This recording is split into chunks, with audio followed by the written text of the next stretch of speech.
ಎಲ್ರಿಗೂ ಇವತ್ತಿನ ಕ್ಲಾಸಿಗೆ ಸ್ವಾಗತ. ಪ್ರಾರ್ಥನೆ ಮುಖಾಂತರ ನಮ್ಮ ಕ್ಲಾಸನ್ನು ನಾವು ಪ್ರಾರಂಭ ಮಾಡುವ. ನಮ ಓಂ ವಿಷ್ಣುಪಾದಾಯ ಕೃಷ್ಣ ಪ್ರೇಷ್ಠಾಯ ಭೂತಲೆ ಶ್ರೀಮತೆ ಭಕ್ತಿ ವೇದಾಂತ ಸ್ವಾಮಿನ್ ಇತಿ ನಾಮಿನೆ ನಮಸ್ತೆ ಸಾರಸ್ವತೆ ದೇವೆ ಗೌರವಾಣಿ ಪ್ರಚಾರಿಣೆ ನಿರ್ವಿಶೇಷ ಶೂನ್ಯವಾದಿ ಪಾಶ್ಚಾತ್ಯ ದೇಶತಾರಿಣೆ ಜಯ ಶ್ರೀ ಕೃಷ್ಣ ಚೈತನ್ಯ ಪ್ರಭು ನಿತ್ಯಾನಂದ ಶ್ರೀ ಅದ್ವೈತ ಗದಾಧರ ಶ್ರೀವಾಸಾದಿ ಗೌರಭಕ್ತವೃಂದ ಹರೇ ಕೃಷ್ಣ ಕೃಷ್ಣ ಕೃಷ್ಣ ಹರೇ ಹರೇ ಹರೇ ರಾಮ ರಾಮ ರಾಮ ಹರೇ ಹರೇ.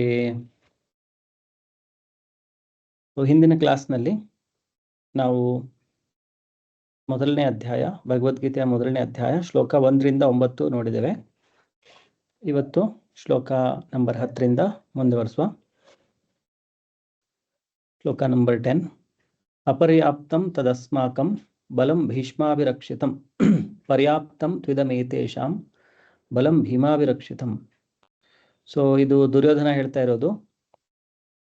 ಮೊದಲನೇ ಅಧ್ಯಾಯದ 1ರಿಂದ 9ನೇ ಶ್ಲೋಕದಲ್ಲಿ ನಾವು ನೋಡಿದ್ವಿ ಹೇಗೆ ಧೃತರಾಷ್ಟ್ರ ಸಂಜಯನಿಗೆ ಕೇಳ್ತಾ ಇದ್ದಾರೆ, ಕುರುಕ್ಷೇತ್ರದಲ್ಲಿ ಸೇರಿರುವಂಥ ನನ್ನ ಮಕ್ಕಳು ಮತ್ತೆ ಪಾಂಡವಿನ ಮಕ್ಕಳು ಏನು ಮಾಡ್ತಾ ಇದ್ದಾರೆ. ಅದಕ್ಕೆ ಉತ್ತರವಾಗಿ ಸಂಜಯ ಹೇಳ್ತಾ ಇರೋದು ಹೇಗೆ ದುರ್ಯೋಧನನು 2 ಸೈನ್ಯಗಳನ್ನು ನೋಡಿ ದ್ರೋಣಾಚಾರ್ಯರ ಹತ್ರ ಹೋಗಿ ಅವ್ರ ಹತ್ರ 2 ಸೈನ್ಯಗಳ ಬಗ್ಗೆ ಅವನು ಸಮಾವಲೋಕನೆಯನ್ನು ಮಾಡ್ತಾ ಇದ್ದಾನೆ. ಹೇಗೆ ಪಾಂಡವರ ಹತ್ರ ಎಷ್ಟೋ ಜನ ಬಲಶಾಲಿಗಳಿದ್ದಾರೆ, ಆಮೇಲೆ ನಮ್ಮ ಹತ್ರ ಕೂಡ ದ್ರೋಣ ಭೀಷ್ಮ ಅದು ಬಿಟ್ಟು ಎಷ್ಟೋ ಜನ ಯುದ್ಧವನ್ನು ಮಾಡುವಂಥ ಬಲಶಾಲಿಗಳಿದ್ದಾರೆ ಅಂಥೇಳಿ ದುರ್ಯೋಧನ ಹೇಳಿ ಮುಂದಿನ ಶ್ಲೋಕದಲ್ಲಿ ಹೇಳ್ತಾ ಇರೋದು ಅಪರ್ಯಾಪ್ತಂ ತದಸ್ಮಾಕಂ ಬಲಂ ಭೀಮಾಭಿರಕ್ಷಿತಂ ಬಲಂ ಭೀಷ್ಮಾಭಿರಕ್ಷಿತಂ ಪರ್ಯಾಪ್ತಂ ತ್ವಿದಮೇತೇಷಾಂ ಬಲಂ ಭೀಮಾಭಿರಕ್ಷಿತಂ.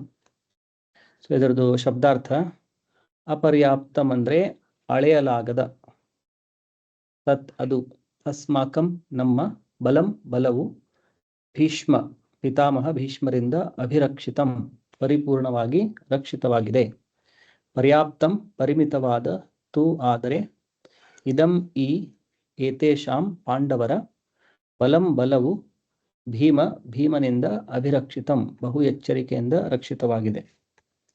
ಇದರ ಅನುವಾದ ಪರ್ಯಾಪ್ತಂ ಅಪರ್ಯಾಪ್ತಂ. ಸೊ ನಮ್ಮ ಬಲ ಏನಾಗಿದೆ, ನಮ್ಮ ಶಕ್ತಿಯು ಅಳತೆಯನ್ನು ಮೀರಿದ್ದು. ಅಪರ್ಯಾಪ್ತಂ ತದ್ ಅಸ್ಮಾಕಂ ಬಲಂ. ಸೊ ನಮ್ಮ ಬಲ ಅದು ಅಪರ್ಯಾಪ್ತವಾಗಿದೆ, ನಮ್ಮ ಶಕ್ತಿಯು ಅಳತೆಯನ್ನು ಮೀರಿದು. ಮತ್ತೆ ಅದು ಭೀಷ್ಮರಿಂದ ರಕ್ಷಿತವಾಗಿದೆ, ಭೀಷ್ಮ ಅಭಿರಕ್ಷಿತಂ, ತಾತ ಭೀಷ್ಮರಿಂದ ನಮಗೆ ಸಂಪೂರ್ಣ ರಕ್ಷಣೆಯು ದೊರೆತಿದೆ. ಪರ್ಯಾಪ್ತಂ ತ್ವಿದಂ ಏತೇಷಾಂ ಬಲಂ. ಸೊ ಇವರ ಬಲ ಏನಿದೆ ಅದು ಭೀಮನಿಂದ ರಕ್ಷಿತವಾಗಿದೆ, ಬಟ್ ಅದು ಪರ್ಯಾಪ್ತವಾಗಿದೆ. ಭೀಮನು ಎಚ್ಚರದಿಂದ ರಕ್ಷಿಸುತ್ತಿರುವ ಪಾಂಡವರ ಶಕ್ತಿ ಆದರೂ ಮಿತವಾದದ್ದು. ಏಕೆಂದ್ರೆ ಇನ್ ಟರ್ಮ್ಸ್ ಆಫ್ ಎಷ್ಟು ಸೈನಿಕರಿದ್ರು ಇಬ್ಬರು ಸೇನೆಯಲ್ಲಿ, ಅದರಲ್ಲಿ ಅಂತರ ಇರುತ್ತೆ. ಅಕ್ಷೌಹಿಣಿ ಸೇನೆ ಅಂತೇಳಿ ಹೇಳ್ತಾರೆ. ಒಂದು ಅಕ್ಷೌಹಿಣಿಯಲ್ಲಿ ಎಷ್ಟೋ ಕುದುರೆಗಳು, ಎಷ್ಟೋ ರಥಗಳು, ಎಷ್ಟೋ ಆನೆಗಳು, ಆಮೇಲೆ ಎಷ್ಟೋ ಕಾಲ್ನಡಿಗೆಯಲ್ಲಿರುವಂಥ ಸೈನಿಕರು, ಎಷ್ಟೋ ರಥದಲ್ಲಿರುವಂಥ ಯೋಧರು, ಇದೆಲ್ಲ ಸೇರಿಸಿ ಒಂದು ಅಕ್ಷೌಹಿಣಿ ಅಂತೇಳಿ ಹೇಳ್ತಾರೆ. ಸೊ ಪಾಂಡವರ ಹತ್ರ ಇದ್ದಿದ್ದು ಮಿಲಿಟರಿ ಸ್ಟ್ರೆಂತ್, ಸೈನ್ಯದ ಏನು ಶಕ್ತಿ ಇತ್ತು ಅದನ್ನು ಹೋಲಿಸಿದ್ರೆ ದುರ್ಯೋಧನ ಹತ್ರ ಇದ್ದಿದ್ದು ಹೆಚ್ಚು ಜನ, ಅವನ ಹತ್ರ ಹೆಚ್ಚು ಸೈನಿಕರಿದ್ರು. ಸೊ ಅದನ್ನೇ ದುರ್ಯೋಧನ ಇಲ್ಲಿ ಹೇಳ್ತಾ ಇರೋದು. ಆಮೇಲೆ ಭೀಷ್ಮ ಅವರು ಎಷ್ಟು ಎಕ್ಸ್ಪೀರಿಯನ್ಸ್ಡ್ ಜನರಲ್, ಸೇನಾಧಿಪತಿ, ಎಷ್ಟೋ ಯುದ್ಧಗಳನ್ನು ಮಾಡಿರುವಂಥ ಅವರಿಗೆ ಅನುಭವ ಇದೆ. ಸೊ ಅವರು ನಮ್ಮ ಹತ್ರ ಇದ್ದಾರೆ, ಮತ್ತೆ ನಮ್ಮ ಹತ್ರ ಸೈನಿಕರು ಕೂಡ ಹೆಚ್ಚಿದ್ದಾರೆ. ಅದಕ್ಕೆ ಹೋಲಿಸಿದರೆ ಭೀಷ್ಮರಿಗೆ ಹೋಲಿಸಿದರೆ ಅಷ್ಟು ಅವನಿಗೆ ಎಕ್ಸ್ಪೀರಿಯನ್ಸ್ ಇಲ್ಲ, ಯಾಕಂದ್ರೆ ಅವನು ಚಿಕ್ಕವನು. ಭೀಷ್ಮರು ನಮ್ಮ ತಾತ ಅವರು. ಸೊ ಭೀಮನಿಗೆ ಕಂಪೇರ್ ಮಾಡಿದ್ರೆ, ಭೀಮನಿಗೆ ಹೋಲಿಸಿದ್ರೆ ಭೀಷ್ಮ ತುಂಬಾ ಅನುಭವ ಇರುವವರು. ಭೀಮನಿಗೆ ಅಷ್ಟು ಯುದ್ಧದ ಅನುಭವ ಇಲ್ಲ ಅವರಿಗೆ ಹೋಲಿಸಿದ್ರೆ. ಮತ್ತೆ ಅವರಲ್ಲಿ ಸಂಖ್ಯೆ ಕೂಡ ಕಡಿಮೆ ಇದೆ. ಈ ತರ ದುರ್ಯೋಧನ ಒಂದು 2 ಸೇನೆಗಳನ್ನ ಹೋಲಿಕೆ ಮಾಡಿ ಒಂದು ವಿಶ್ವಾಸದಿಂದ ಇದ್ದಾರೆ, ನಾವೇ ಗೆಲ್ತೀವಿ ಅಂತೇಳಿ. ಇದರದ ಭಾವಾರ್ಥವನ್ನು ನೋಡುವ. ಇಲ್ಲಿ ದುರ್ಯೋಧನನು 2 ಸೈನ್ಯಗಳ ಶಕ್ತಿಯನ್ನು ಹೋಲಿಸಿ ಅಂದಾಜು ಮಾಡುತ್ತಿದ್ದಾನೆ. ಅದ್ವಿತೀಯ ಅನುಭವಶಾಲಿ ದಂಡನಾಯಕರಾದ ಪಿತಾಮಹ ಭೀಷ್ಮರೇ ಸಂರಕ್ಷಿಸುತ್ತಿರುವುದರಿಂದ ತನ್ನ ಸೈನ್ಯದ ಶಕ್ತಿಯನ್ನು ಅಳೆಯುವುದೇ ಸಾಧ್ಯವಿಲ್ಲ ಎಂದು ಅವನ ಭಾವನೆ. ಇದಕ್ಕೆ ಪ್ರತಿಯಾಗಿ ಪಾಂಡವರ ಸೇನೆಯನ್ನು ಸಂರಕ್ಷಿಸುತ್ತಿರುವವನು ಅಷ್ಟೊಂದು ಅನುಭವವಿಲ್ಲದ ಭೀಮ. ಭೀಷ್ಮರೊಂದಿಗೆ ಹೋಲಿಸಿದರೆ ಅವನು ಕಡ್ಡಿಗೆ ಸಮಾನ. ಆದ್ದರಿಂದ ಆ ಸೇನೆಯ ಶಕ್ತಿಯು ಮಿತವಾದದ್ದು. ತನಗೆ ಸಾವು ಬರುವುದೇ ಆದರೆ ತನ್ನನ್ನು ಕೊಲ್ಲುವವನು ಭೀಮನೆ ಎಂದು ದುರ್ಯೋಧನನಿಗೆ ಚೆನ್ನಾಗಿ ತಿಳಿದಿತ್ತು. ಆದುದರಿಂದ ಅವನಿಗೆ ಭೀಮನೆಂದರೆ ಯಾವಾಗಲೂ ಅಸೂಯೆ. ಆದರೆ ಭೀಮನಿಗಿಂತ ಬಹುಶ್ರೇಷ್ಠ ಸೇನಾ ನಾಯಕರಾದ ಭೀಷ್ಮರು ತನ್ನ ಕಡೆ ಇರುವುದರಿಂದ ತನಗೇ ವಿಜಯ ಎಂಬ ದೃಢ ವಿಶ್ವಾಸ ಅವನಿಗಿತ್ತು. ತಾನು ಯುದ್ಧದಲ್ಲಿ ಜಯಶಾಲಿಯಾಗುತ್ತೇನೆ ಎನ್ನುವ ಅವನ ನಿರ್ಣಯಕ್ಕೆ ಆಧಾರವಿತ್ತು. ಸೊ ಇಲ್ಲಿ ದುರ್ಯೋಧನನು ತುಂಬ ವಿಶ್ವಾಸದಿಂದ ಇದ್ದಾನೆ. ನನ್ನಲ್ಲಿ ಎಷ್ಟೋ ಜನ ಸೈನಿಕರು ಪಾಂಡವರಿಗೆ ಹೋಲಿಸಿದ್ರೆ ಹೆಚ್ಚು ಜನ ಸೈನಿಕರಿದ್ದಾರೆ, ಹೆಚ್ಚು ಜನ ಅತಿರಥಿ ಮಹಾರಥರು ಇದ್ದಾರೆ. ಎಲ್ಲದಕ್ಕೂ ಮೇಲಾಗಿ ಭೀಷ್ಮ ದ್ರೋಣರು ಇದ್ದಾರೆ. ಎಲ್ರಿಗೂ ಈ ಧನುರ್ವಿದ್ಯೆಯನ್ನು ಅಥವಾ ಯುದ್ಧ ಮಾಡುವ ಕಲೆಯನ್ನು ಕಲಿಸಿದವರೇ ದ್ರೋಣಾಚಾರ್ಯರು. ಸೊ ಗುರುವಿಗಿಂತ ಶಿಷ್ಯ ಹೇಗೆ ಶ್ರೇಷ್ಠನಾಗಲಿಕ್ಕೆ ಸಾಧ್ಯ ಆಗುತ್ತೆ? ಸೊ ಅರ್ಜುನನು ತುಂಬಾ ಬಲಶಾಲಿಯಾಗಿದ್ರು, ತುಂಬಾ ಶ್ರೇಷ್ಠ ಬಿಲ್ಲುಗಾರನಾಗಿದ್ರು ಕೂಡ ಅವನನ್ನು ಹೇಳಿಕೊಟ್ಟವರೇ ಆಗಿರುವಂತ ದ್ರೋಣರು ನನ್ನ ಹತ್ರ ಇದ್ದಾರೆ. ಆಮೇಲೆ ಭೀಷ್ಮ, ಅವರು ಎಲ್ಲರಲ್ಲಿಯೂ ಅತ್ಯಂತ ಅನುಭವಶಾಲಿಗಳು. ಸೊ ಅವರು ಕೂಡ ನನ್ನ ಹತ್ರ ಇದ್ದಾರೆ. ಸೊ ನನ್ನ ಹತ್ರ ಭೀಷ್ಮ ದ್ರೋಣರು ಇದ್ದಾರೆ, ಎಷ್ಟೋ ಜನ ಮಹಾರಥಿಗಳಿದ್ದಾರೆ, ಸೈನ್ಯದ ಸಂಖ್ಯೆ ಕೂಡ ನನ್ನಲ್ಲಿ ಹೆಚ್ಚಿದೆ. ಇದೆಲ್ಲ ಕಾರಣದಿಂದ ಈ ಯುದ್ಧದಲ್ಲಿ ಗೆಲುವು ನಮಗೇ ಆಗುತ್ತೆ. ಸೊ ಈ ತರ ದುರ್ಯೋಧನನ ಒಂದು ಭಾವನೆ, ಅವನ ಒಂದು ವಿಶ್ವಾಸವಿತ್ತು. ಮುಂದೆ ದುರ್ಯೋಧನ ಹೇಳ್ತಾ ಇರೋದು, ಅಯನೇಷು ಚ ಸರ್ವೇಷು ಯಥಾಭಾಗಂ ಅವಸ್ಥಿತಾಃ ಭೀಷ್ಮಮೇವಾಭಿರಕ್ಷಂತು ಭವಂತಃ ಸರ್ವ ಏವ ಹಿ. ಇದರ ಶಬ್ದಾರ್ಥ, ಅಯನೇಷು ಯುದ್ಧತಂತ್ರಗಳಲ್ಲಿ, ಚ ಕೂಡ, ಸರ್ವೇಷು ಎಲ್ಲ ಕಡೆಗಳಲ್ಲಿ, ಯಥಾಭಾಗಂ ವಿಭಿನ್ನವಾಗಿ ವ್ಯವಸ್ಥೆ ಮಾಡಿದಂತೆ, ಅವಸ್ಥಿತಾಃ ಇರುವ, ಪಿತಾಮಹ ಭೀಷ್ಮಾಚಾರ್ಯರನ್ನು ಏವ ಖಂಡಿತವಾಗಿಯೂ ಅಭಿರಕ್ಷಂತು ಬೆಂಬಲಿಸಬೇಕು. ಭವಂತಹ ತಾವು, ಸರ್ವೇ ಎಲ್ಲರೂ, ಕ್ರಮಶಃ ಏವ ಹಿ ನಿಶ್ಚಿತವಾಗಿಯೂ. ಇದರ ಅನುವಾದ, ಸೈನ್ಯ ವ್ಯೂಹವನ್ನು ಪ್ರವೇಶಿಸಲು ಇರುವ ಆಯಕಟ್ಟಿನ ಬಿಂದುಗಳಲ್ಲಿ ನಿಮ್ಮ ಸ್ಥಳಗಳಲ್ಲಿ ನಿಂತಿರುವ ನೀವು ಈಗ ಪಿತಾಮಹ ಭೀಷ್ಮರಿಗೆ ಸಂಪೂರ್ಣ ಬೆಂಬಲವನ್ನು ನೀಡಬೇಕು. ಅಯನೇಷು ಸರ್ವೇಷು, ಸೊ ಎಲ್ಲ ಏನು ಸ್ಟ್ರಾಟಜಿಕ್ ಪಾಯಿಂಟ್ಸ್ ಇದೆ, ಆಯಕಟ್ಟಿನ ಯಾವ್ಯಾವ ಸ್ಥಾನಗಳಿದೆ, ಸೊ ಎಲ್ಲೆಲ್ಲಿ ನೀವು ನಿಂತ್ಕೊಂಡಿದ್ದೀರಾ, ಯಥಾಭಾಗಂ ಅವಸ್ಥಿತಾಃ, ಎಲ್ಲೆಲ್ಲಿ ನೀವು ಸ್ಥಿತರಾಗಿದ್ದೀರಾ ಬೇರೆ ಬೇರೆ ಸ್ಥಾನಗಳಲ್ಲಿ, ಅದು ತುಂಬಾ ಆಯಕಟ್ಟಿನ ಸ್ಥಾನಗಳು. ಸೊ ಅಲ್ಲಿದ್ದುಕೊಂಡು ನೀವು ಭೀಷ್ಮಂ ಏವ ಅಭಿರಕ್ಷಂತು, ಸೊ ಭೀಷ್ಮರಿಗೆ ನೀವು ರಕ್ಷಣೆಯನ್ನು ಕೊಡಬೇಕು. ಭವಂತಹ ನೀವೆಲ್ಲರೂ, ಸರ್ವ ಏವ ಹಿ, ಸೊ ನೀವೆಲ್ಲರೂ ಕೂಡ ನಿಮ್ಮ ಸ್ಥಾನದಲ್ಲಿ ಇದ್ಕೊಂಡು ಭೀಷ್ಮರಿಗೆ ಬೆಂಬಲವನ್ನು, ಅವರಿಗೆ ರಕ್ಷಣೆಯನ್ನು ಕೊಡಬೇಕು ನಿಮ್ಮ ಸ್ಥಾನದಲ್ಲಿ ನಿಂತ್ಕೊಂಡು. ಸೊ ದುರ್ಯೋಧನ ಇಲ್ಲಿವರೆಗೆ ಸಂಬೋಧನೆ ಮಾಡ್ತಾ ಇದ್ದಿದ್ದು ದ್ರೋಣಾಚಾರ್ಯರಿಗೆ. ದುರ್ಯೋಧನ ಅಲ್ಲಿ ಹೋಗ್ಬಿಟ್ಟು ದ್ರೋಣಾಚಾರ್ಯರಿಗೆ ಸಂಬೋಧನೆ ಮಾಡಿದ್ದು. ಸ್ಟಾರ್ಟಿಂಗ್ ಅಲ್ಲಿ ನೋಡಿ, ನಿಮ್ಮ ಶಿಷ್ಯನೇ ಆದಂತಹ ದ್ರುಪದನ ಮಗ ಎಷ್ಟು ಚೆನ್ನಾಗಿ ಸೇನೆಯನ್ನು ಅರೇಂಜ್ ಮಾಡಿ ನಿಲ್ಲಿಸಿದ್ದಾನೆ. ಸೊ ನೀವು ಅವರಿಗೆ ಉದಾರತೆ ತೋರಿಸಿ ಎಲ್ಲ ಯುದ್ಧ ಕಲೆಗಳನ್ನು ಹೇಳ್ಕೊಟ್ರಿ. ಅವನೇ ನಿಮ್ಮನ್ನು ಕೊಲ್ತಾನಂತೇಳಿ ಗೊತ್ತಿದ್ರು ಕೂಡ ನೀವು ಅವನಿಗೆ ಶಿಷ್ಯನಾಗಿ ಮಾಡಿಕೊಂಡು ಅವನಿಗೆಲ್ಲ ಯುದ್ಧ ಕಲೆಯನ್ನು ಹೇಳ್ಕೊಟ್ರಿ. ಈಗ ನೋಡಿ, ಅವನು ಪಾಂಡವರ ಪಕ್ಷದಲ್ಲಿ ಸೇರಿಕೊಂಡು ಅವರ ಸೈನ್ಯವನ್ನು ಎಷ್ಟು ಚೆನ್ನಾಗಿ ಅರೇಂಜ್ ಮಾಡಿದ್ದಾನೆ ಅಂತೇಳಿ ದ್ರೋಣಾಚಾರ್ಯರಿಗೆ ಹೇಳಿ, ಆಮೇಲೆ ಕೆಲವು ಮುಂದಿನ ವಾಕ್ಯಗಳನ್ನು ಹೇಳಿ, ಈಗ ತನ್ನ ಸೈನ್ಯದಲ್ಲಿ ಇದ್ದವರು ಅಂತ ಬೇರೆ ಯೋಧರಿಗೆ ಅವರನ್ನು ಸಂಬೋಧನೆ ಮಾಡಿ ದುರ್ಯೋಧನ ಹೇಳ್ತಾ ಇರೋದು. ಸೊ ಸೈನ್ಯ ವ್ಯೂಹವನ್ನು ಪ್ರವೇಶಿಸಲು ಇರುವ ಆಯಕಟ್ಟಿನ ಬಿಂದುಗಳಲ್ಲಿ ನಿಮ್ಮ ಸ್ಥಳಗಳಲ್ಲಿ ನಿಂತಿರುವ ನೀವು ಈಗ ಪಿತಾಮಹ ಭೀಷ್ಮರಿಗೆ ಸಂಪೂರ್ಣ ಬೆಂಬಲವನ್ನು ನೀಡಬೇಕು. ಭಾವಾರ್ಥ, ದುರ್ಯೋಧನನು ಭೀಷ್ಮರ ಸಾಮರ್ಥ್ಯವನ್ನು ಪ್ರಶಂಸಿದನಷ್ಟೇ. ಇದನ್ನು ಕಂಡು ಉಳಿದವರಿಗೆ ದುರ್ಯೋಧನನ ದೃಷ್ಟಿಯಲ್ಲಿ ತಾವು ಭೀಷ್ಮರಷ್ಟು ಮುಖ್ಯರಲ್ಲ ಎನ್ನಿಸಬಹುದು. ಈ ಆಲೋಚನೆ ಬಂದ ಕೂಡಲೇ ದುರ್ಯೋಧನನು ತನ್ನ ಎಂದಿನ ವ್ಯವಹಾರ ಕೌಶಲದ ರೀತಿಯಲ್ಲಿ ಮೇಲಿನ ಮಾತುಗಳನ್ನಾಡಿ ಸನ್ನಿವೇಶವನ್ನು ಸರಿಹೊಂದಿಸಲು ಯತ್ನಿಸಿದ. ಸೊ ಉಳಿದವರು ಏನಾದರೂ ತಿಳ್ಕೊಬಹುದು, ಕೇವಲ ಭೀಷ್ಮರಿಗೆ ಅಷ್ಟೇ ಅವರು ಹೊಗಳ್ತಾ ಇರೋದು, ನಮ್ಮ ಬಗ್ಗೆ ಏನು ಹೇಳಲೇ ಇಲ್ಲಲ್ಲ ಅಂಥೇಳಿ. ಸೊ ಅವರು ಬೇಜಾರು ಮಾಡ್ಕೋಬಾರ್ದು, ಅವರು ಯುದ್ಧದಲ್ಲಿ ಚೆನ್ನಾಗಿ ಭಾಗವಹಿಸಬೇಕು ಅಂಥೇಳಿ ಅವರಿಗೂ ಕೂಡ ಒಂದು ಡಿಪ್ಲೊಮ್ಯಾಟಿಕ್ ಆಗಿ ಒಂದು ವ್ಯವಹಾರ ಕೌಶಲದ ರೀತಿಯಲ್ಲಿ ಉಳಿದವರನ್ನು ಸಂಬೋಧಿಸಿ ದುರ್ಯೋಧನ ಈ ಮಾತನ್ನು ಆಡ್ತಾ ಇದ್ದಾನೆ. ಭೀಷ್ಮರು ನಿಸ್ಸಂದೇಹವಾಗಿಯೂ ವೀರಶ್ರೇಷ್ಠರಲ್ಲಿ ಶ್ರೇಷ್ಠರು ಎಂದು ಒತ್ತಿ ಹೇಳಿದ. ಆದರೆ ಅವರು ವೃದ್ಧರಾದುದರಿಂದ ಎಲ್ಲ ದಿಕ್ಕುಗಳಿಂದ ಅವರನ್ನು ರಕ್ಷಿಸುವ ಯೋಚನೆಯನ್ನು ಎಲ್ಲರೂ ವಿಶೇಷವಾಗಿ ಮಾಡಬೇಕು. ಭೀಷ್ಮರು ಯುದ್ಧದಲ್ಲಿ ತೊಡಗಬಹುದು. ಅವರು ಸಂಪೂರ್ಣವಾಗಿ ಒಂದೆಡೆ ಕಾದುವುದರಲ್ಲಿ ಮಗ್ನರಾಗಿರುವುದರ ಲಾಭವನ್ನು ಶತ್ರುಗಳು ಪಡೆದುಕೊಳ್ಳಬಹುದು. ಆದುದರಿಂದ ಇತರ ವೀರರು ತಮ್ಮ ಆಯಕಟ್ಟಿನ ಸ್ಥಾನಗಳಲ್ಲಿ ಉಳಿದು ಶತ್ರು ಸೇನಾವ್ಯೂಹವನ್ನು ಚದುರಿಸಲು ಅವಕಾಶ ಕೊಡದಿರುವುದು ಮುಖ್ಯವಾಗಿತ್ತು. ಭೀಷ್ಮರು ಕೌರವರೊಡನೆ ಇದ್ದರೆ ಮಾತ್ರ ಕೌರವರಿಗೆ ವಿಜಯ ಎಂದೇ ಸ್ಪಷ್ಟವಾಗಿ ದುರ್ಯೋಧನನ ಭಾವನೆ. ಭೀಷ್ಮರು ದ್ರೋಣರು ಯುದ್ಧದಲ್ಲಿ ಸಂಪೂರ್ಣವಾಗಿ ತನ್ನನ್ನು ಬೆಂಬಲಿಸುತ್ತಾರೆ ಎಂಬ ವಿಶ್ವಾಸವು ಅವನಿಗಿತ್ತು. ಏಕೆಂದರೆ ಮಹಾಯೋಧರಿಂದ ತುಂಬಿದ ಆಸ್ಥಾನದಲ್ಲಿ ಬಲಾತ್ಕಾರವಾಗಿ ದ್ರೌಪದಿಯ ವಸ್ತ್ರಾಪಹರಣ ಪ್ರಯತ್ನ ನಡೆದಾಗ ನಿಸ್ಸಹಾಯಕಳಾದ ಅವಳು ಅವರಿಗೆ ಮೊರೆ ಇಟ್ಟಳು.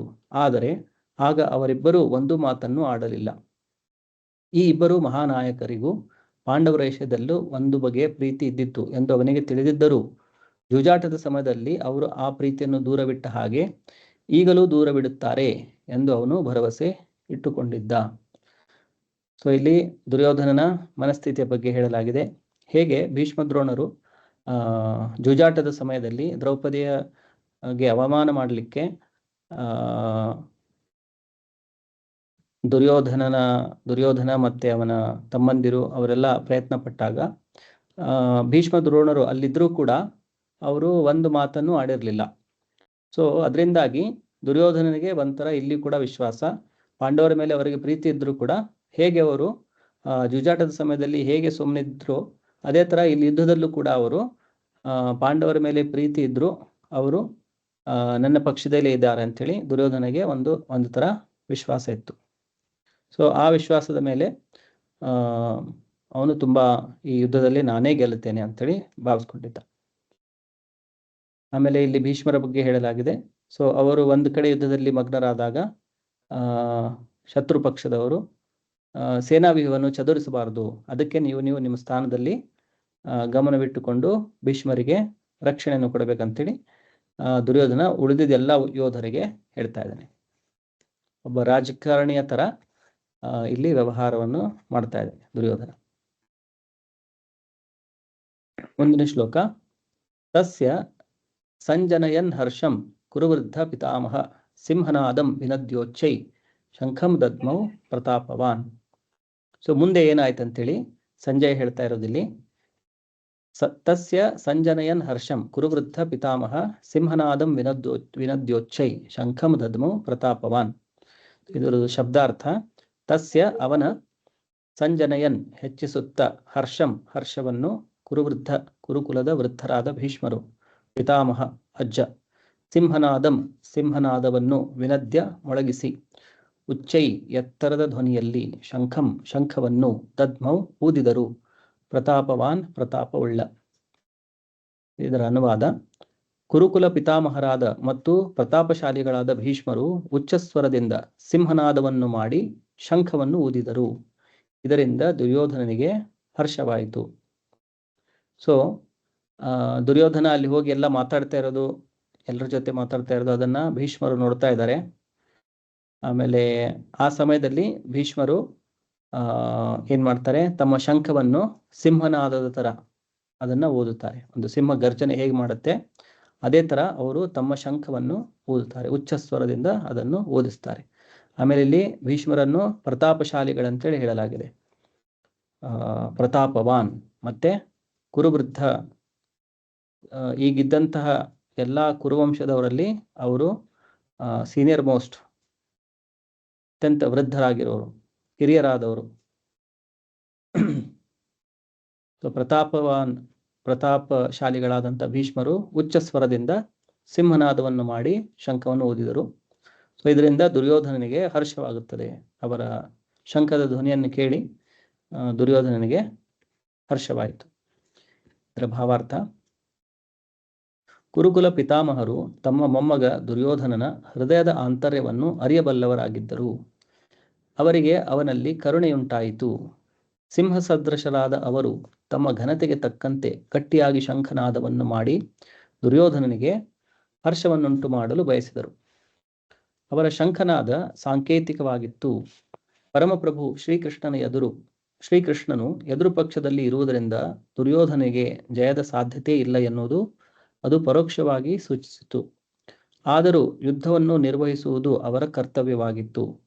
ಈ ಕರ್ತವ್ಯ ನಿರ್ವಹಣೆಯಲ್ಲಿ ಅವರು ಶ್ರಮವನ್ನು ಸ್ವಲ್ಪವೂ ಲೆಕ್ಕಿಸುವವರಾಗಿರಲಿಲ್ಲ. ಸೊ ಭೀಷ್ಮರಿಗೆ ಅವರು ಅವನ ಮೊಮ್ಮಗನಾಗಿರೋದ್ರಿಂದ ಅವನ ಮನಸ್ಥಿತಿ ಏನಿದೆ ಅಂತೇಳಿ ಚೆನ್ನಾಗಿ ಅರಿಬಲ್ಲವರಾಗಿದ್ರು. ಸೊ ಅವನ ಮೇಲೆ ಅವರಿಗೆ ಕರುಣೆ ಉಂಟಾಗಿ ಅವರು ಗಟ್ಟಿಯಾಗಿ ಶಂಖನಾದವನ್ನು ಸಿಂಹದ ತರ ಶಂಖವನ್ನು ಊದಿಸ್ತಾರೆ. ಸೊ ಇದರಲ್ಲಿ ಸಾಂಕೇತಿಕವಾಗಿ ಹೇಳಲಾಗಿದೆ. ಸೊ ಅವರು ತಮ್ಮ ಕರ್ತವ್ಯವನ್ನು ನಿರ್ವಹಣೆ ಮಾಡುವುದಲ್ಲಿ ಯಾವುದೇ ಕೊರತೆಯನ್ನು ಮಾಡುವುದಿಲ್ಲ ಅಂತೇಳಿ ಈ ಸಂದೇಶವನ್ನು ಅವರು ನೀಡುತ್ತಾರೆ.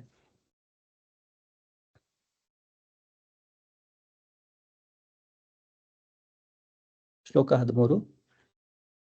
ತತಃ ಶಂಖಾಶ್ಚ ಭೇರ್ಯಶ್ಚ ಪಣವಾನಕ ಗೋಮುಖಾಃ ಸಹಸೈವ ಅಭ್ಯಹನ್ಯಂತ ಸಶಬ್ದಸ್ತುಮುಲೋಭವತ್. ಅದಾದ್ಮೇಲೆ ಶಬ್ದಾರ್ಥವನ್ನು ನೋಡುವ. ತತಃ ಅನಂತರ ಶಂಖಗಳು, ಚ ಕೂಡ, ಭೇರಿಗಳು, ಚ ಮತ್ತು, ಪಣವ ಆನಕ ಮದ್ದಳೆ ನಗಾರಿಗಳು, ಗೋಮುಖ ಕಹಳೆಗಳು, ಸಹಸ ಒಮ್ಮಿಂದೊಮ್ಮೆಗೆ, ಏವ ನಿಶ್ಚಿತವಾಗಿ, ಅಭ್ಯಹನ್ಯಂತ ಒಟ್ಟೊಟ್ಟಿಗೆ ಧ್ವನಿ ಮಾಡಿದವು. ಸ ಆ ಶಬ್ದ ಸಮೂಹ ಧ್ವನಿಯು, ತುಮುಲಃ ತುಂಬ ಜೋರಾಗಿ, ಅಭವತ್ ಉಂಟಾಯಿತು. ಸೊ ಅದಾದ್ಮೇಲೆ ಭೀಷ್ಮರು ಶಂಖನಾದವನ್ನು ಮಾಡಿದ ಕೂಡಲೇ ಕೌರವರ ಪಕ್ಷದಲ್ಲಿರುವಂತ ಎಲ್ಲರೂ ಕೂಡ ತಮ್ಮ ತಮ್ಮ ಶಂಖಗಳನ್ನು ಬಾರಿಸ್ಲಿಕ್ಕೆ ಶುರು ಮಾಡ್ತಾರೆ, ಶಂಖವನ್ನು ಊದ್ಲಿಕ್ಕೆ. ಅದ್ರ ಜೊತೆಗೆ ಯುದ್ಧಗಳು ನಡಿಬೇಕಾದ್ರೆ ಎಷ್ಟೋ ಜನ ಈ ಸೇನಾನಿಗಳನ್ನ ಹುರಿದುಂಬಿಸ್ಲಿಕ್ಕೆ ಎಷ್ಟೋ ಬೇರೆ ಬೇರೆ ವಾದ್ಯದವರು ಇರ್ತಿದ್ರು. ಅದರಲ್ಲಿ ಇಲ್ಲಿ ವರ್ಣನೆ ಇದೆ. ತತಃ ಶಂಖಾಶ್ಚ ಭೇರಿಗಳು, ಪಣವಾನಕ ಗೋಮುಖ ಮದ್ದಳೆ ನಗಾರಿಗಳು, ಕಹಳೆಗಳು. ಸೊ ಒಮ್ಮಿಂದೊಮ್ಮೆಗೆ ಈ ಬಾರಿಸುವವರು ಏನಿದ್ದಾರೆ ಯುದ್ಧದ ಸಮಯದಲ್ಲಿ ಒಂದು ಸಪ್ರೇಟ್ ಟೀಮೇ ಇರ್ತಿತ್ತು, ಈ ಎಲ್ಲ ಬೇರೆ ಬೇರೆ ವಾದ್ಯಗಳನ್ನು ಬಾರಿಸೋರು. ಸೊ ಫಸ್ಟ್ ಭೀಷ್ಮ ಅವರು ಶಂಖನಾದವನ್ನು ಮಾಡಿದ್ರು. ಅವ್ರದ್ದಾದ್ಮೇಲೆ ಎಲ್ಲ ಕೌರವರು ಕೂಡ ತಮ್ಮ ತಮ್ಮ ಶಂಖಗಳನ್ನು ಊದಿಸ್ಲಿಕ್ಕೆ ಪ್ರಾರಂಭಿಸಿದ್ರು. ಅದ್ರ ಜೊತೆ ಈ ವಾದ್ಯದವರು ಕೂಡ ತಮ್ಮ ಎಲ್ಲ ವಾದ್ಯಗಳನ್ನು ಬಾರಿಸ್ಲಿಕ್ಕೆ ಶುರು ಮಾಡಿದ್ರು. ಅವಾಗ ಅದೇನಾಯ್ತು, ಆ ಶಬ್ದ ಸಶಬ್ದ ತುಮುಲೋ ಅಭವತ್, ಆ ರಣಶಬ್ದವು ಭೀಷಣವಾಗಿತ್ತು. ಅನಂತರ ಶಂಖಗಳು, ಭೇರಿಗಳು, ಡೋಲು, ತಮಟೆ, ಗೋಮುಖ ಮೊದಲಾದ ವಾದ್ಯಗಳು ಇದ್ದಕ್ಕಿದ್ದಂತೆ ಒಟ್ಟಿಗೆ ಮೊಳಗಿದವು. ಆ ರಣಶಬ್ದವು ಭೀಷಣವಾಗಿತ್ತು. ಮುಂದಿನ ಶ್ಲೋಕ. ತತಃ ಶ್ವೇತೈರ್ಹಯೈರ್ಯುಕ್ತೆ ಮಹತಿ ಸ್ಯಂದನೆ ಸ್ಥಿತೌ ಮಾಧವಃ ಪಾಂಡವಶ್ಚೈವ ದಿವ್ಯೌ ಶಂಖೌ ಪ್ರದದ್ಮತುಃ. ಇದರ ಶಬ್ದಾರ್ಥ. ತತಃ ಆನಂತರ, ಶ್ವೇತೈಹಿ ಬಿಳಿಯ ಬಣ್ಣದ, ಹಯೈಹಿ ಕುದುರೆಗಳಿಂದ, ಯುಕ್ತೆ ಕೂಡಲಾದ, ಮಹತಿ ದೊಡ್ಡದಾದ, ಸ್ಯಂದನೆ ರಥದಲ್ಲಿ, ಸ್ಥಿತೌ ಕುಳಿತಿದ್ದ, ಮಾಧವಃ ಕೃಷ್ಣನು, ಲಕ್ಷ್ಮೀರಮಣನು, ಪಾಂಡವಃ ಅರ್ಜುನನು, ಪಾಂಡುಪುತ್ರನು, ಚ ಕೂಡ, ಏವ ಖಂಡಿತವಾಗಿಯೂ, ದಿವ್ಯವಾದ, ಶಂಖೌ ಶಂಖಗಳನ್ನು, ಪ್ರದದ್ಮತುಃ ಊದಿದರು. ಸೊ ಅದಾದ್ಮೇಲೆ ಏನಾಗುತ್ತೆ, ಕೌರವರ ಪಕ್ಷದಲ್ಲಿ ಇಲ್ಲಿ ಭೀಷ್ಮ ಮುಂತಾದವರು ತಮ್ಮ ಶಂಖಗಳನ್ನು ಊದಿದ್ರು. ಅದಾದ್ಮೇಲೆ ಎದುರು ಪಕ್ಷದಲ್ಲಿ ಬಿಳಿಯ ಕುದುರೆಗಳನ್ನು ಕಟ್ಟಿದ ಮಹಾರಥದಲ್ಲಿ ಉಪಸ್ಥಿತರಾಗಿದ್ದ ಶ್ರೀಕೃಷ್ಣನೂ ಅರ್ಜುನನು ತಮ್ಮ ಅಲೌಕಿಕವಾದ ಶಂಖಗಳನ್ನು ಊದಿದರು. ಸೊ ಅದಾದ್ಮೇಲೆ ಏನಾಗುತ್ತೆ, ಕೃಷ್ಣ ಮತ್ತೆ ಅರ್ಜುನ ಅವರು ಕೂಡ ತಮ್ಮ ಶಂಖಗಳನ್ನು ಊದುತ್ತಾರೆ. ಇಲ್ಲಿ ಅವರ ರಥದ ವರ್ಣನೆಯನ್ನು ಕೊಡಲಾಗಿದೆ. ಬಿಳಿಯ ಕುದುರೆಗಳನ್ನು ಕೊಟ್ಟಿದ ಮತ್ತು ಅದು ಮಹಾರಥ, ಅವರಿದ್ದಂಥ ರಥವನ್ನು ಮಹಾರಥ ಅಂತೇಳಿ ಹೇಳಲಾಗಿದೆ. ಮತ್ತೆ ಅವರು ಊದಿದಂಥ ಶಂಖಗಳನ್ನು ಕೂಡ ದಿವ್ಯ ಶಂಖಗಳು. ಈಗ ಭೀಷ್ಮ ಮತ್ತೆ ಕೌರವರು ಶಂಖಗಳನ್ನು ಊದಿದಾಗ ಅಲ್ಲಿ ಆ ಥರ ಏನು ವರ್ಣನೆ ಕೊಟ್ಟಲಿಲ್ಲ, ಅವರು ದಿವ್ಯ ಶಂಖಗಳನ್ನು ಊದಿದ್ರು ಅಂತೇಳಿ. ಅಲ್ಲಿ ನಾರ್ಮಲ್ ಆಗಿ ಅವರು ತಮ್ಮ ಶಂಖವನ್ನು ಊದಿದ್ರು ಅಂತೇಳಿ ಹೇಳಿದ್ರು. ಆದರೆ ಕೃಷ್ಣ ಮತ್ತು ಅರ್ಜುನ ಅವರು ಶಂಖ ಊದಿದಾಗ ಅವರ ರಥದ ವರ್ಣನೆಯದು ಅದು ಮಹಾರಥ ಅಂತೇಳಿ ಹೇಳಲಾಗಿದೆ. ಮತ್ತೆ ಅವರ ಶಂಖಗಳನ್ನು ಕೂಡ ದಿವ್ಯ ಶಂಖಗಳು ಅಂತೇಳಿ ಇಲ್ಲಿ ಹೇಳಲಾಗಿದೆ. ಭಾವಾರ್ಥ: ಭೀಷ್ಮರು ಊದಿದ ಶಂಖವನ್ನು ಅಲೌಕಿಕ ಎಂದು ವರ್ಣಿಸಿಲ್ಲ. ಕೃಷ್ಣಾರ್ಜುನರ ಶಂಖಗಳನ್ನು ಮಾತ್ರ ಅಲೌಕಿಕ ಎಂದು ವರ್ಣಿಸಿದೆ. ಅಲೌಕಿಕ ಶಂಖಗಳ ನಾದವು ಎದುರು ಪಕ್ಷಕ್ಕೆ ಜಯದ ಸಂಭವವೇ ಇಲ್ಲ ಎಂಬುದನ್ನು ಸೂಚಿಸಿತು. ಏಕೆಂದರೆ ಕೃಷ್ಣನು ಪಾಂಡವರ ಪಕ್ಷದಲ್ಲಿದ್ದ. ಜಯಸ್ತು ಪಾಂಡುಪುತ್ರಾಣಾಂ ಯೇಷಾಂ ಪಕ್ಷೇ ಜನಾರ್ದನಃ. ಸೊ ಇಲ್ಲಿ ಬೇರೆ ಕಡೆ ಅದು ಹೇಳಲಾಗಿದೆ. ಜಯವು ಯಾವಾಗಲೂ ಲಭಿಸುವುದು ಪಾಂಡವರಂತಹವರಿಗೆ, ಏಕೆಂದರೆ ಭಗವಾನ್ ಕೃಷ್ಣನು ಅವರ ಜೊತೆಗಿದ್ದಾನೆ. ಜಯಸ್ತು ಪಾಂಡುಪುತ್ರಾಣಾಂ ಯೇಷಾಂ ಪಕ್ಷೇ ಜನಾರ್ದನ. ಅವರ ಪಕ್ಷದಲ್ಲಿ ಕೃಷ್ಣ ಅಥವಾ ಜನಾರ್ದನ ಇರುವುದರಿಂದ ಜಯವು ಯಾವಾಗಲೂ ಪಾಂಡುಪುತ್ರರಿಗೆ ಆಗುತ್ತದೆ ಅಥವಾ ಅವರಂತವರಿಗೆ ಆಗುತ್ತದೆ. ಆಮೇಲೆ ಭಗವಾನ್ ಕೃಷ್ಣನು ಯಾವಾಗ ಎಲ್ಲಿ ಇದ್ದರೆ ಆಗ ಅಲ್ಲಿ ಭಾಗ್ಯಶ್ರೀಯು ಇರುತ್ತಾಳೆ. ಸೊ ಕೃಷ್ಣನನ್ನು ಇಲ್ಲಿ ಮಾಧವ ಅಂತೇಳಿ ಹೇಳಲಾಗಿದೆ. ಮಾಧವ ಮತ್ತೆ ಅರ್ಜುನನನ್ನು ಪಾಂಡವ ಅಂತೇಳಿ ಆ ಹೆಸರಿನಿಂದ ಕರೆಯಲಾಗಿದೆ. ಸೊ ಮಾಧವ ಅಂತಂತಂದ್ರೆ ಲಕ್ಷ್ಮೀಪತಿ ಅಂಥೇಳಿ. ಸೊ ಎಲ್ಲಿ ಲಕ್ಷ್ಮಿ ಅಥವಾ ಭಾಗ್ಯಶ್ರೀ ಇರುತ್ತಾಳೋ ಅಥವಾ ಎಲ್ಲಿ ಕೃಷ್ಣನು ಇರುತ್ತಾನೋ ಅಲ್ಲಿ ಲಕ್ಷ್ಮಿ ಅಥವಾ ಭಾಗ್ಯಶ್ರೀ ಯಾವಾಗಲೂ ಇರುತ್ತಾಳೆ. ಸೊ ಕೃಷ್ಣನು ಅರ್ಜುನನ ಪಕ್ಷದಲ್ಲಿ ಇರೋದ್ರಿಂದ ಲಕ್ಷ್ಮೀಪತಿಯಾಗಿರುವಂಥ ಅಥವಾ ಭಾಗ್ಯದ ಪತಿಯಾಗಿರುವಂಥ ಕೃಷ್ಣನು ಪಾಂಡವರ ಪಕ್ಷದಲ್ಲಿ ಇರೋದ್ರಿಂದ ಭಾಗ್ಯಶ್ರೀ ಕೂಡ ಅಥವಾ ವಿಜಯಶ್ರೀ ಕೂಡ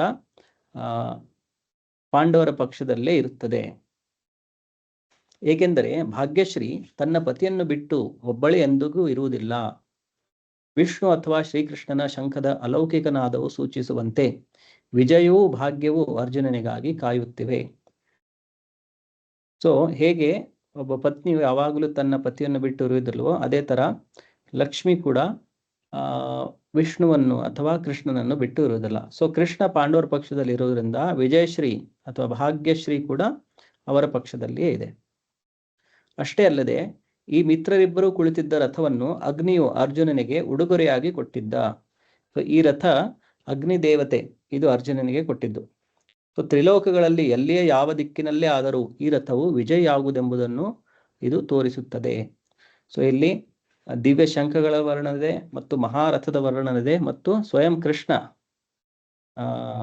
ಪಾಂಡವರ ಪಕ್ಷದಲ್ಲಿ ಇರುವುದರಿಂದ ಇದೆಲ್ಲ ಸಂಕೇತಗಳಿಂದ ವಿಜಯವು ಪಾಂಡವರಿಗೆ ಆಗುತ್ತದೆ. ಮುಂದಿನ ಶ್ಲೋಕದಲ್ಲಿ ಅವರ ಶಂಖದ ಹೆಸರುಗಳನ್ನು ಹೇಳಲಾಗಿದೆ. ಪಾಂಚಜನ್ಯಂ ಋಷಿಕೇಶೋ ದೇವದತ್ತಂ ಧನಂಜಯ ಪೌಂಡ್ರಂ ದದ್ಮೌ ಮಹಾಶಂಖಂ ಭೀಮಕರ್ಮ ವೃಕೋದರಃ. ಪಾಂಚಜನ್ಯ ಎಂಬ ಶಂಖವನ್ನು ಋಷಿಕೇಶನು ಭಕ್ತರ ಇಂದ್ರಿಯ ನಿಯಂತ್ರಕನಾದ ಕೃಷ್ಣನು, ದೇವದತ್ತವೆಂಬ ಶಂಖವನ್ನು ಧನಂಜಯನು ಸಂಪತ್ತನ್ನು ಗೆಲ್ಲುವ ಅರ್ಜುನನು, ಪೌಂಡ್ರ ಎಂಬ ದದ್ಮೌ ಊದಿದರು ಮಹಾಶಂಖಂ ಭಯಂಕರವಾದ ಶಂಖವನ್ನು, ಭೀಮಕರ್ಮ ದುಸ್ಸಾಹಸ ಕೆಲಸಗಳನ್ನು ಎಸಗುವ, ವೃಕ ಉದರಃ ಹೊಟ್ಟೆಬಾಕನಂತೆ ತಿನ್ನುವ ಭೀಮನು. ಅನುವಾದ: ಋಷಿಕೇಶನು ತನ್ನ ಪಾಂಚಜನ್ಯವೆನ್ನುವ ಶಂಖವನ್ನು, ಅರ್ಜುನನು ಭಯಂಕರ ದೇವದತ್ತವನ್ನು, ವೃಕೋದರನೂ ಆದ ಅದ್ಭುತ ಸಾಹಸಗಳನ್ನು ಮಾಡಬಲ್ಲವನೂ ಆದ ಭೀಷ್ಮನು ಪೌಂಡ್ರವೆನ್ನುವ ಮಹಾಶಂಖವನ್ನು ಊದಿದರು. ಸೊ ಹಿಂದಿನ ಶ್ಲೋಕದಲ್ಲಿ ಕೃಷ್ಣ ಅರ್ಜುನರು ತಮ್ಮ ಶಂಖಗಳನ್ನು ಊದಿದರಂತ ವರ್ಣನೆ ಇತ್ತು. ಇಲ್ಲಿ ಆ ಶಂಖಗಳ ಹೆಸರನ್ನು ಇಲ್ಲಿ ಹೇಳಲಾಗಿದೆ. ಪಾಂಚಜನ್ಯ ಅದು ಕೃಷ್ಣನ ಶಂಖದ ಹೆಸರು. ಸೊ ಕೃಷ್ಣನಿಗೆ ಇನ್ನೊಂದು ಹೆಸರು ಋಷಿಕೇಶ. ಆಮೇಲೆ ದೇವದತ್ತ ಇದು ಅರ್ಜುನನ ಶಂಖದ ಹೆಸರು. ಸೊ ಪಾಂಚಜನ್ಯಂ ಋಷಿಕೇಶೋ ದೇವದತ್ತಂ ಧನಂಜಯ. ಮತ್ತೆ ಭೀಮನ ಶಂಖದ ಹೆಸರು ಪೌಂಡ್ರ. ಸೊ ಪೌಂಡ್ರಂ ದದ್ಮೌ ಮಹಾಶಂಖಂ ಭೀಮಕರ್ಮ ವೃಕೋದರಃ. ಸೊ ಇಲ್ಲಿ ಭೀಮನಿಗೆ ಯಾವ ತರ ವರ್ಣನೆ ಮಾಡಲಾಗಿದೆ? ಅವನು ಭೀಮ ಅಂತಂದ್ರೆ ತುಂಬಾ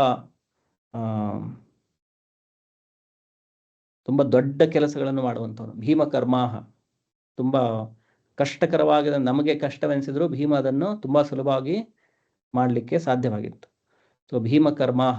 ಮತ್ತೆ ವೃಕ ಉದರಃ, ಹೇಗೆ ಭೀಮನು ಎಷ್ಟು ಅಸಾಧ್ಯವಾಗಿರುವಂಥ ಕಾರ್ಯಗಳನ್ನು ಮಾಡುತ್ತಿದ್ದ, ಅದೇ ತರ ಅವನು ತಿನ್ನುವುದರಲ್ಲೂ ಕೂಡ ವೃಕೋದರ ಅಂತೇಳಿ ಹೇಳಲಾಗಿದೆ. ಸೊ ವೃಕೋದರ, ವೃಕ ಅಂತಂದ್ರೆ ನರಿ. ಸೊ ಒಂದ್ಸಲ ನರಿ ತಿಂದ್ರೆ ಎಷ್ಟೋ ಕೆಜಿಗಟ್ಟಲೆ ತಿನ್ನುತ್ತೆ ಅಂತೇಳಿ ಹೇಳ್ತಾರೆ. ಅದಕ್ಕೆ ತುಂಬಾ ಯಾರಾದ್ರೂ ತಿಂತಾರಂತಂದ್ರೆ ಅವರಿಗೆ ವೃಕೋದರ ಅಂತೇಳಿ ಹೇಳ್ತಾರೆ. ಸೊ ಇಲ್ಲಿ ಭೀಮನನ್ನ ವೃಕೋದರ ಅಂತೇಳಿ ಹೇಳಲಾಗಿದೆ. ಸೊ ಪ್ರಭುಪಾದರು ಹೇಳ್ತಾರೆ, ಕೇವಲ ತಿನ್ನೋದ್ರಷ್ಟೇ ಇರಬಾರ್ದು, ನಾವು ಯಾವ ತರ ತಿಂತೇವೆ ಆ ತರ ಕೆಲಸ ಕೂಡ ಮಾಡಬೇಕು. ಅನುವಾದ ಆಗಲೇ ನೋಡಿ ಆಗಿದೆ. ಭಾವಾರ್ಥ: ಈ ಶ್ಲೋಕದಲ್ಲಿ ಕೃಷ್ಣನನ್ನು ಋಷಿಕೇಶ ಎಂದು ಕರೆದಿದೆ, ಏಕೆಂದರೆ ಅವನು ಎಲ್ಲ ಇಂದ್ರಿಯಗಳ ಒಡೆಯ. ಜೀವಿಗಳೆಲ್ಲ ಅವನ ಅವಿಭಾಜ್ಯ ಅಂಶಗಳು. ಇಲ್ಲಿ ಕೃಷ್ಣನನ್ನು ಋಷಿಕೇಶ ಅಂತೇಳಿ ಹೇಳಿದ್ದಾರೆ. ಋಷಿಕ ಅಂತಂತಂದ್ರೆ ಇಂದ್ರಿಯ, ಆಮೇಲೆ ಈಶ ಅಂತಂದ್ರೆ ಸ್ವಾಮಿ. ಸೊ ಋಷಿಕೇಶ ಅಂದ್ರೆ ಇಂದ್ರಿಯಗಳ ಸ್ವಾಮಿ. ಸೊ ಇಂದ್ರಿಯಗಳು ಭಗವಂತನಿಗೆ ಇದೆ, ಮತ್ತೆ ಎಲ್ಲ ಜೀವಾತ್ಮಗಳಿಗೂ ಇದೆ. ಸೊ ಇಂದ್ರಿಯಗಳ ಸ್ವಾಮಿ ಅಂತಂದ್ರೆ ಕೃಷ್ಣನಿಗೆ ತನ್ನ ಇಂದ್ರಿಯಗಳ ಮೇಲೆ ಸಂಪೂರ್ಣ ನಿಯಂತ್ರಣವಿದೆ. ಅದೇ ತರ ನಮ್ಮ ಇಂದ್ರಿಯಗಳು ಕೂಡ ಭಗವಂತನ ನಿಯಂತ್ರಣದಲ್ಲೇ ನಡೀತಾ ಇರುವುದು. ಸೊ ಅದರಿಂದಾಗಿ ಕೃಷ್ಣನನ್ನು ಋಷಿಕೇಶ ಅಂತೇಳಿ ಹೇಳ್ತಾರೆ. ನಿರಾಕಾರವಾದಿಗಳು ಜೀವಿಗಳಿಗೆ ಇಂದ್ರಿಯಗಳಿವೆ ಎನ್ನುವುದಕ್ಕೆ ವಿವರಣೆ ಕೊಡಲಾರರು. ಆದುದರಿಂದ ಅವರು ಎಲ್ಲ ಜೀವಿಗಳನ್ನು ಇಂದ್ರಿಯ ರಹಿತರು ಅಥವಾ ನಿರಾಕಾರ ಎಂದು ವರ್ಣಿಸಲು ಕಾತರರಾಗಿರುತ್ತಾರೆ. ಎಲ್ಲ ಜೀವಿಗಳ ಹೃದಯಗಳಲ್ಲಿ ನೆಲೆಸಿರುವ ಭಗವಂತನು ಅವರ ಇಂದ್ರಿಯಗಳನ್ನು ನಿರ್ದೇಶಿಸುತ್ತಾನೆ. ಆದರೆ ಆಯಾ ಜೀವಿಯು ಶರಣಾಗತನಾಗಿರುವ ರೀತಿಯಲ್ಲೇ ನಿರ್ದೇಶಿಸುತ್ತಾನೆ. ಭಕ್ತನು ಪರಿಶುದ್ಧನಾದರೆ ಭಗವಂತನು ಅವನ ಇಂದ್ರಿಯಗಳನ್ನು ನೇರವಾಗಿ ನಿಯಂತ್ರಿಸುತ್ತಾನೆ. ಕುರುಕ್ಷೇತ್ರ ರಣಭೂಮಿಯಲ್ಲಿ ಭಗವಂತನು ನೇರವಾಗಿ ಅರ್ಜುನನ ಅಲೌಕಿಕ ಇಂದ್ರಿಯಗಳನ್ನು ನಿಯಂತ್ರಿಸುತ್ತಾನೆ. ಇದರಿಂದಲೇ ಅವನನ್ನು ಋಷಿಕೇಶ ಎಂದು ಕರೆಯುವುದು. ಭಗವಂತನಿಗೆ ಅವನ ಬೇರೆ ಬೇರೆ ಕಾರ್ಯಗಳಿಗೆ ಅನುಗುಣವಾಗಿ ಬೇರೆ ಬೇರೆ ಹೆಸರುಗಳು ಇವೆ. ಉದಾಹರಣೆಗೆ, ಅವನು ಮಧು ಎಂಬ ರಾಕ್ಷಸನನ್ನು ಕೊಂದ, ಆದುದರಿಂದ ಆತನ ಹೆಸರು ಮಧುಸೂದನ. ಅವನು ಗೋವುಗಳಿಗೂ ಇಂದ್ರಿಯಗಳಿಗೂ ಸಂತೋಷವನ್ನು ಉಂಟು ಮಾಡುತ್ತಾನೆ, ಆದುದರಿಂದ ಗೋವಿಂದ. ವಸುದೇವನ ಮಗನಾಗಿ ಅವತರಿಸಿದ್ದರಿಂದ ವಾಸುದೇವ. ದೇವಕಿಯನ್ನು ತಾಯಿಯಾಗಿ ಸ್ವೀಕರಿಸಿದ, ಆದುದರಿಂದ ದೇವಕಿ ನಂದನ. ತನ್ನ ಬಾಲಲೀಲೆಗಳ ಸಂತೋಷವನ್ನು ವೃಂದಾವನದಲ್ಲಿ ಯಶೋದೆಗೆ ಅನುಗ್ರಹಿಸಿದ ಕಾರಣ ಯಶೋದಾನಂದನ. ತನ್ನ ಗೆಳೆಯ ಪಾರ್ಥನ ಸಾರಥಿಯಾದನೆಂದು ಪಾರ್ಥಸಾರಥಿ. ಕುರುಕ್ಷೇತ್ರದ ರಣರಂಗದಲ್ಲಿ ಅರ್ಜುನನಿಗೆ ಮಾರ್ಗದರ್ಶನ ಮಾಡಿದ್ದರಿಂದ ಋಷಿಕೇಶ. ಸೊ ಇಲ್ಲಿ ಭಗವಂತನಿಗೆ ನಮಗೆ ಎಣಿಸಲು ಆಗದಷ್ಟು ಅನಂತ ಹೆಸರುಗಳಿವೆ. ಆಮೇಲೆ ಆ ಹೆಸರುಗಳು ಕೃಷ್ಣ ಬೇರೆ ಬೇರೆ ಗುಣಗಳಿಂದ, ಕೃಷ್ಣನ ಬೇರೆ ಬೇರೆ ಲೀಲೆಗಳಿಂದ ಕೃಷ್ಣನಿಗೆ ಬೇರೆ ಬೇರೆ ಹೆಸರುಗಳಿಂದ ಭಕ್ತರು ಸಂಬೋಧಿಸ್ತಾರೆ. ಸೊ ಇಲ್ಲಿ ಕೆಲವೊಂದು ಉದಾಹರಣೆಗಳನ್ನು ಇಲ್ಲಿ ಕೊಡಲಾಗಿದೆ. ಸೊ ಹೇಗೆ ದೇವಕಿಯ ಮಗನಾಗಿರೋದ್ರಿಂದ ದೇವಕಿನಂದನ, ಆಮೇಲೆ ಯಶೋದೆಯ ಮಗನಾಗಿರೋದ್ರಿಂದ ಯಶೋದಾನಂದನ, ಪಾರ್ಥನ ಸಾರಥಿ ಆಗಿದ್ರಿಂದ ಪಾರ್ಥಸಾರಥಿ, ಗೋವುಗಳಿಗೆ ಇಂದ್ರಿಯಗಳಿಗೆ ಸಂತೋಷವನ್ನು ಕೊಡೋದ್ರಿಂದ ಗೋವಿಂದ, ಮಧು ಎನ್ನುವ ರಾಕ್ಷಸನನ್ನು ಕೊಂದಿದ್ರಿಂದ ಮಧುಸೂದನ. ಸೊ ಈ ತರ ಕೃಷ್ಣನಿಗೆ ಅನ್ಲಿಮಿಟೆಡ್, ನಮಗೆ ಎಣಿಸ್ಲಿಕ್ಕೂ ಆಗುವುದಿಲ್ಲ ಅಷ್ಟು ಹೆಸರುಗಳಿದೆ.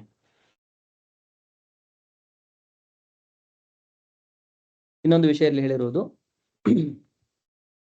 ಎಲ್ಲರ ಹೃದಯದಲ್ಲಿ ಇರುವಂತಹ ಭಗವಂತನು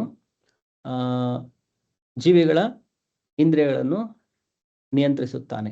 ಸೊ ನಾವು ಯಾವುದೇ ಚಟುವಟಿಕೆಗಳು ಮಾಡಬೇಕಾಗಿದ್ರು ಅದು ಭಗವಂತನ ಒಂದು ಸ್ಯಾಂಕ್ಷನ್, ಅನುಮತಿ ಇಲ್ಲದೆ ಯಾವುದೇ ಕಾರ್ಯಗಳು ಆಗುವುದಿಲ್ಲ. ಸೊ ಅದರಿಂದಾಗಿ ನಮ್ಮ ಎಲ್ಲ ಇಂದ್ರಿಯಗಳು ಭಗವಂತನ ನಿಯಂತ್ರಣದಲ್ಲಿಯೇ ಇರುತ್ತದೆ.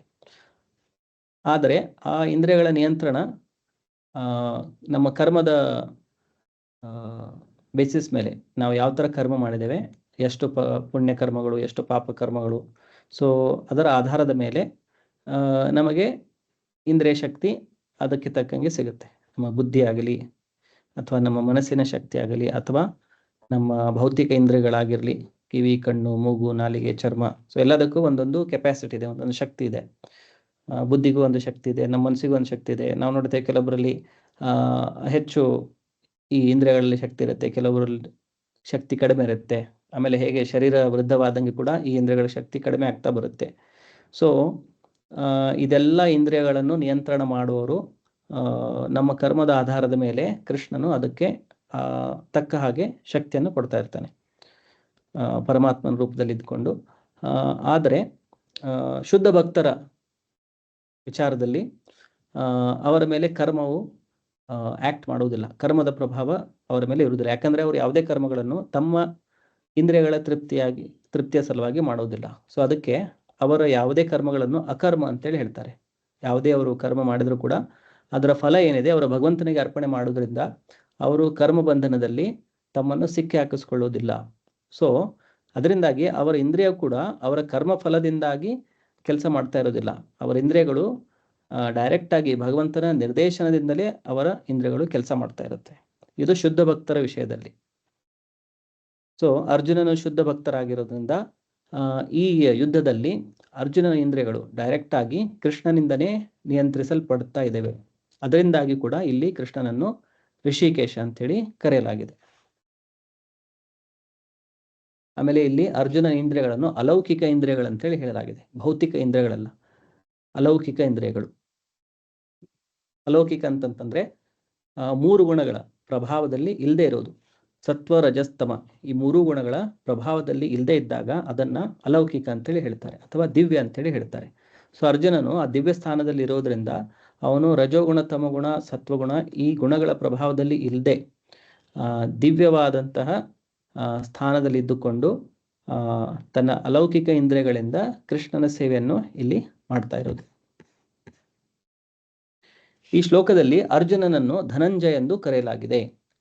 ಸೊ ಇಲ್ಲಿ ಅರ್ಜುನನನ್ನು ಧನಂಜಯ ಅಂತೇಳಿ ಸಂಬೋಧಿಸಲಾಗಿದೆ. ಸೊ ಈ ಹೆಸರು ಅರ್ಜುನನಿಗೆ ಬರ್ಲಿಕ್ಕೆ ಏನು ಕಾರಣ ಅಂತಂತಂದ್ರೆ ಅವನ ಅಣ್ಣನು ಕೈಗೊಂಡ ಹಲವು ಯಾಗಗಳಿಗೆ ಹಣವು ಅಗತ್ಯವಾದಾಗ ಅದನ್ನು ಪಡೆಯಲು ಅವನು ನೆರವಾದ. ಸೊ ಬೇರೆ ಬೇರೆ ಯಜ್ಞಗಳನ್ನು ಮಾಡಬೇಕಾದಾಗ ಆ ಯಜ್ಞಗಳಲ್ಲಿ ತುಂಬಾ ಖರ್ಚಾಗುತ್ತೆ. ಎಷ್ಟೋ ಬಂಗಾರದ ಪಾತ್ರೆಗಳು, ತಟ್ಟೆಗಳು ಎಷ್ಟೋ ಬೇಕಾಗುತ್ತೆ, ಎಷ್ಟೋ ಸಾಮಗ್ರಿಗಳು, ಎಷ್ಟೋ ಟನ್ ಗಟ್ಟಲೆ ಘೀ ಬೇಕಾಗುತ್ತೆ, ತುಪ್ಪ ಬೇಕಾಗುತ್ತೆ, ಎಷ್ಟೋ ಸಾಮಗ್ರಿಗಳು ಬೇಕಾಗುತ್ತೆ ದಕ್ಷಿಣೆ ಕೊಡಲಿಕ್ಕೆ. ಸೊ ಬೇರೆ ಬೇರೆ ಯಜ್ಞಗಳನ್ನು ಮಾಡುವಾಗ ಅದರಲ್ಲಿ ತುಂಬ ಹಣದ ಅಗತ್ಯ ಇರುತ್ತೆ ರಾಜರಿಗೆ. ಸೊ ಅದರಿಂದ ಅವರು ಎಲ್ಲ ಜನರಿಗೆ ಅದನ್ನು ದಾನ ಕೂಡ ಮಾಡ್ತಾರೆ. ಸೊ ಈ ಥರ ಯಜ್ಞಗಳನ್ನು ಮಾಡಬೇಕಾದ್ರೆ ಹಣದ ಅವಶ್ಯಕತೆ ಇದ್ದಾಗ ಅರ್ಜುನನು ಕೃಷ್ಣನ ಸಹಾಯದಿಂದ ಅವನಿಗೆ ಬೇಕಾದಂಥ ಎಲ್ಲ ಹಣವನ್ನು ಪಡೆಯಲಿಕ್ಕೆ ಅವನಿಗೆ ನೆರವಾಗ್ತಾನೆ. ಅದರಿಂದಾಗಿ ಅರ್ಜುನನಿಗೆ ಧನಂಜಯ ಅಂತೇಳಿ ಹೆಸರಿದೆ. ಆಮೇಲೆ ಭೀಮನಿಗೆ ವೃಕೋದರ ಅಂತೇಳಿ ಹೇಳಲಾಗಿದೆ. ಏಕೆಂದರೆ ರಾಕ್ಷಸ ಹಿಡಿಂಬೆನನ್ನು ಕೊಲ್ಲುವಂತಹ ಅಸಾಧಾರಣ ಸಾಹಸಗಳನ್ನು ಮಾಡಿದಂತೆಯೇ ಅವನು ಎಲ್ಲರನ್ನೂ ಮೀರಿಸಿ ಆಹಾರವನ್ನು ತಿನ್ನುತ್ತಿದ್ದ. ಸೊ ಭೀಮನು ಹಿಡಿಂಬೆಯನ್ನು ಕೊಲ್ಲುವಂತಹ ಒಂದು ಅಸಾಧಾರಣ ಸಾಹಸಗಳನ್ನು ಕೂಡ ಮಾಡಿದ್ದಾನೆ. ಅದಕ್ಕೆ ಭೀಮಕರ್ಮ ಅಂಥೇಳಿ ಅಲ್ಲಿ ಸಂಬೋಧಿಸಲಾಗಿದೆ. ಅದೇ ಜೊತೆಗೆ ವೃಕೋದರ. ಸೊ ಹೇಗೆ ಅವನು ಇಂತಹ ಅಸಾಧಾರಣ ಸಾಹಸಗಳನ್ನು ಮಾಡುತ್ತಿದ್ದನೋ ಅದೇ ಥರ ಅವನು ಆಹಾರ ತಿನ್ನುವುದರಲ್ಲೂ ಕೂಡ ಎಲ್ಲರನ್ನೂ ಮೀರಿಸಿ ಆಹಾರವನ್ನು ತಿಂತಾ ಇದ್ದ.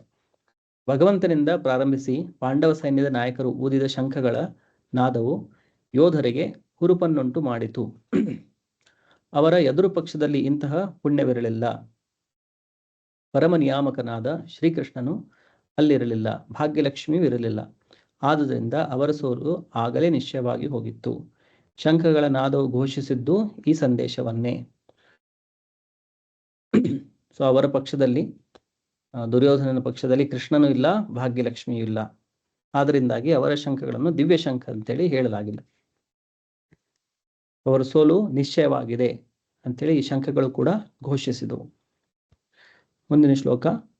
ಅನಂತ ವಿಜಯಂ ರಾಜ ಕುಂತಿಪುತ್ರೋ ಯುಧಿಷ್ಠಿರಃ ನಕುಲಃ ಸಹದೇವಶ್ಚ ಸುಘೋಷ ಮಣಿಪುಷ್ಪಕೌ ಕಾಶ್ಯಶ್ಚ ಪರಮೇಶ್ವಾಸಃ ಶಿಖಂಡೀ ಚ ಮಹಾರಥಃ ದೃಷ್ಟದ್ಯುಮ್ನೋ ವಿರಾಟಶ್ಚ ಸಾತ್ಯಕಿಶ್ಚಾಪರಾಜಿತಃ ದೃಪದೋ ದ್ರೌಪದೇಯಾಶ್ಚ ಸರ್ವಶಃ ಪೃಥಿವೀಪತೆ ಸೌಭದ್ರಶ್ಚ ಮಹಾಬಾಹು ಶಂಖಾನ್ ದದ್ಮು ಪೃಥಕ್ ಪೃಥಕ್.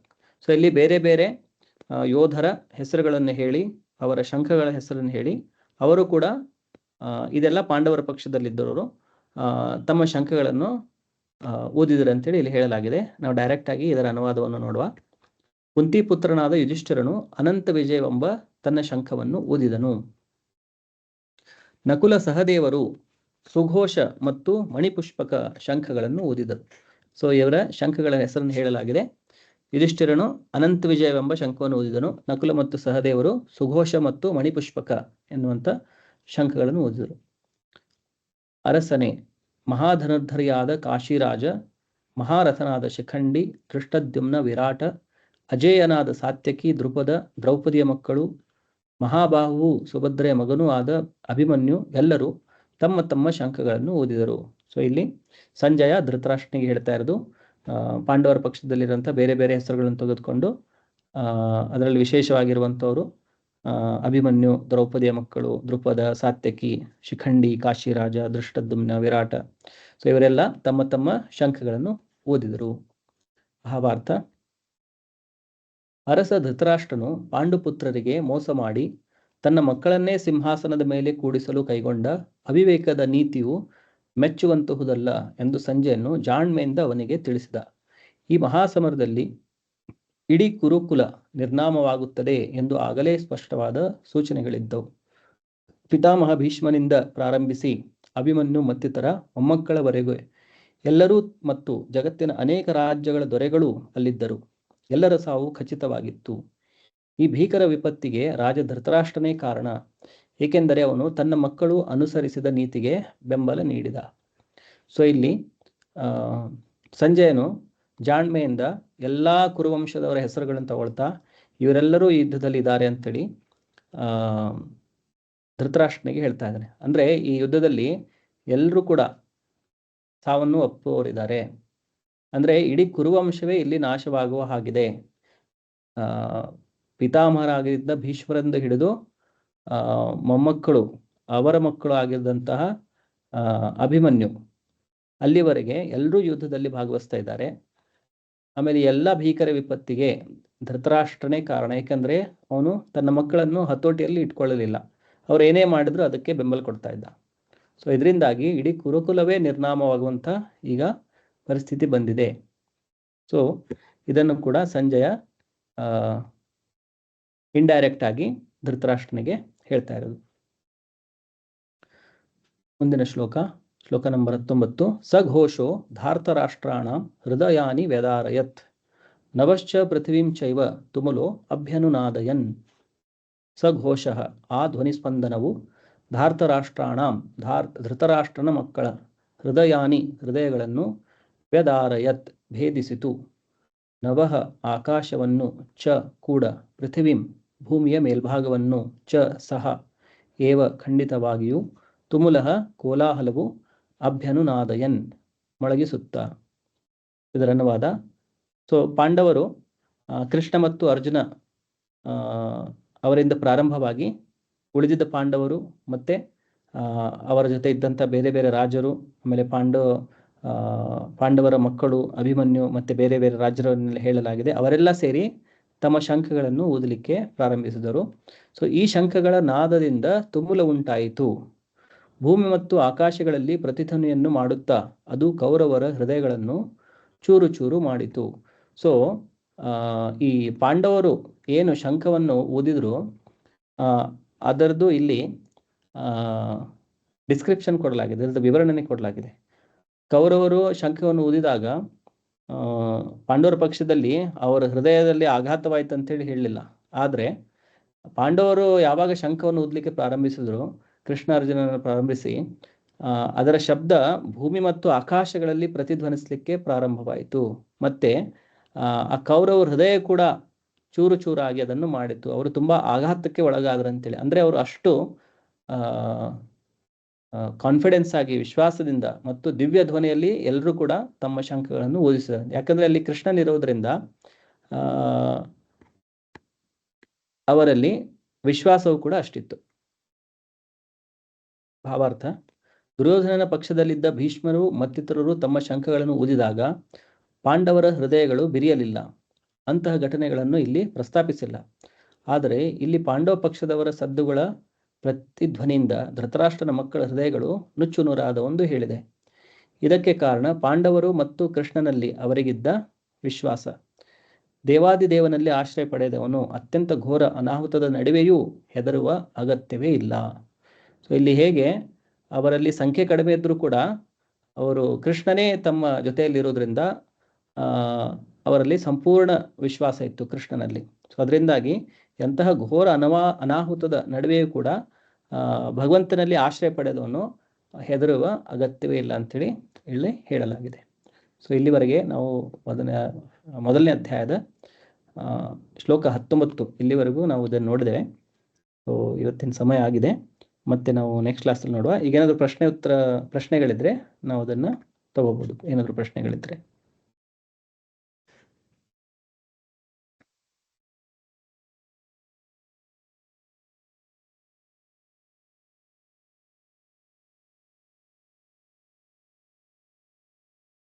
ಓಕೆ. ಸೊ ಏನಾದರೂ ಪ್ರಶ್ನೆ ಇಲ್ಲ ಅಂತಂತಂದ್ರೆ ಇವತ್ತಿನ ಕ್ಲಾಸನ್ನು ನಾವು ಇಲ್ಲಿಗೆ ಸಮಾಪ್ತವನ್ನು ಮಾಡುವ.